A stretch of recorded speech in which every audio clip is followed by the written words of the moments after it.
Hello to everyone listening out there. Welcome back to another deep dive. I have to say, I've been completely buried in the research for this one. Oh, I bet. There's so much to cover. There really is. And pun intended on the buried part, by the way, as you'll see when we get to the archaeology. We are looking at a stack of notes covering everything from Neolithic excavations to 13th century mystical poetry. And it all centers on one specific and I think often overlooked spot on the map. Right. If you look at a standard travel itinerary for Turkey, it's usually just a lunch stop. You leave the beaches of Antalya, you drive north to get to the hot air balloons in Cappadocia, and you grab a bite in Konya on the way. Yeah, Konya is where people drive through, not where they drive to. Exactly. But looking at these architectural reports and historical analyses we pulled, that feels like a massive oversight. We're talking about a city bridging two completely different eras of human consciousness. It's a total collision of timelines. On one side, you have the high watermark of Islamic mysticism with Rumi in the 13th century. And then, sitting practically next door, you have Teotihuacan. Which forces us to rewrite the book on how human beings first started living together in cities 9,000 years ago. It really does. So, that's our mission for this deep dive. We want to figure out how these two extremes, the rolling dervishes and the roof-walking ancestors, coexist in the exact same dust. We've got travel guides, academic papers on Seljuk architecture, and the archaeological dig reports to guide us. And we have to start with the icon, right? The green dome. Mevlana Jalal ad-Din Rumi. Yeah, I think most people know the name Rumi from, Instagram captions or mindfulness calendars, but the sources paint a much more gritty picture of his reality. Very much so. He wasn't just sitting in a rose garden writing poetry. He was a refugee. That's a crucial piece of context that often gets lost. Exactly. Rumi was born in present-day Afghanistan, and his family had to flee westward because the Mongol armies were sweeping across Asia, just destroying everything in their path. So when he finally lands in Konya, he isn't just a scholar. He's carrying the trauma of displacement. He's seen the world burn, which makes his philosophy so much more striking. Right, he isn't preaching anger or revenge against the invaders. He pivots entirely to radical inclusion. I found this quote in the source material of the famous invitation. Oh, the caravan quote. Yes, come, whoever you are, wanderer, worshiper, lover of leaving, it doesn't matter. Ours is not a caravan of despair. Ours is not a caravan of despair. Think about how revolutionary that is in the middle of a war zone. Seriously. He's saying that no matter how broken the world is, there's a place for you here. And that spirit is what converted his dervish lodge into the pilgrimage site we see today. The Mevlana Museum. Although reading the visitor descriptions, calling it a museum feels technically correct but emotionally wrong. Yeah, it's a total misnomer. If you go to the Louvre, you're looking at art. But if you go to the Mevlana Museum, you are stepping into a sanctuary. The sources mention you have to take your shoes off, which is the first signal that you aren't a tourist anymore. You're a guest. And the vibe shifts completely once you get to the door. You see the turquoise dome from miles away, but inside, the silence is heavy. Broken only by people weeping, according to the notes. It's an emotional release for a lot of people, and visually it's overwhelming. You walk under that dome, and there is Rumi's sarcophagus. It's a masterpiece. Yeah. Draped in gold-embroidered velvet, surrounded by calligraphy. But did you catch the detail about the arrangement of the tombs? The father's tomb, right? Yes. This is my absolute favorite aha moment in the reading. Rumi is buried there, but his father's sarcophagus is standing vertically. Literally standing up. Which defies gravity, surely. Well, it's a tall wooden casing, but the legend behind it is what matters.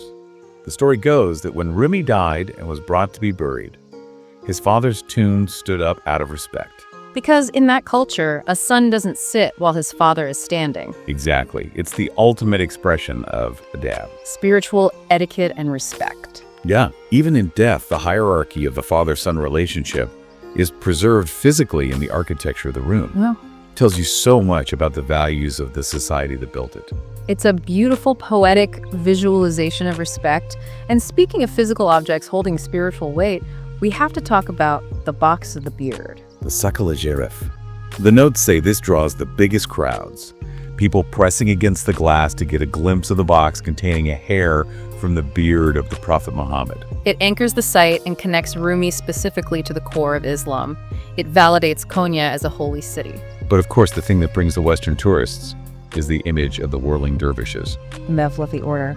And I want to correct a misconception I had before reading this deep dive. I always thought of it as a performance. Dinner and a show, folklore stuff. No, the dervishes would be very offended if you called it a dance. Right, the sources are very clear. Do not call it a dance. It is the sema, a religious ceremony. It's a form of active meditation designed to induce a trance state for connection with the divine. The symbolism is so heavy. Let's break down the outfit, because it blew my mind. The tall brown felt hat they wear, the sikh. That represents the tombstone of the ego. And the big black cloak they wear at the start, the hurka. That is the tomb itself. And then they take off the black cloak to reveal the white robes underneath. The tenure, the shroud of the ego. So physically, the ceremony begins with them shedding the tomb and the ego, symbolically dying to this world to be reborn into the truth. And then the spinning starts. And it's not random. The right palm faces up to the heavens to receive God's grace. And the left palm faces down to the earth to transmit that grace to humanity. They become a conduit, a lightning rod for spiritual energy. They don't keep the energy, they pass it through. It really changes how you watch it. You aren't watching a folk dance, you're watching a symbolic reenactment of the soul's ascent. And for anyone listening who wants to see this, the travel guide notes a crucial logistical point. Right, you usually can't see the full ceremony inside the museum anymore. No, for preservation and crowd control, the actual SEMA ceremony is held at the Mevlana Cultural Center nearby, usually on Saturday nights. The museum is for the history, the center is for the living practice. Exactly, so that is the spiritual heart of the city. But Rumi didn't just land in a random village. In the 13th century, Konya was a powerhouse. It was the capital of the Seljuk Sultanate of Rum. And we should clarify that name because it confuses people.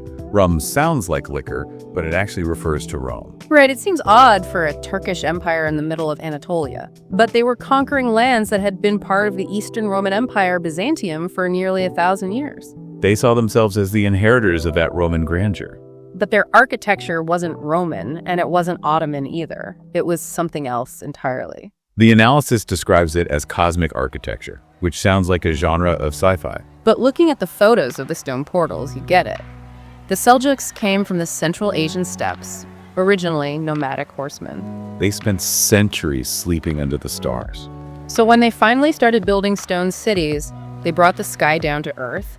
The geometric patterns on the doorways, they're infinite patterns. They look like star charts, no beginning and no end, representing the infinite nature of the universe. But the coolest link to their nomadic past is the kumbet, the tombs with the cone-shaped roofs.